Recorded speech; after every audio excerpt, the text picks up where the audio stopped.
Good day, I'm Markim Ibali from Surrey, British Columbia.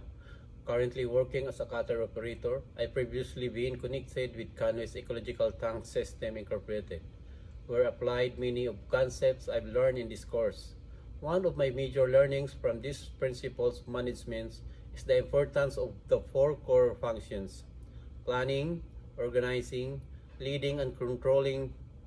These are not just academic concepts, that they are practical tools I know used to manage tasks, lead teams, and make strategic decisions more effectively. I also gain valuable insights into leadership styles, organizational structures, and how ethical decision making plays a crucial role in building positive workplace culture. Given my active participation, timely submission, and application of these principles in my professional life, I believe I deserve an excellent grade. Thank you.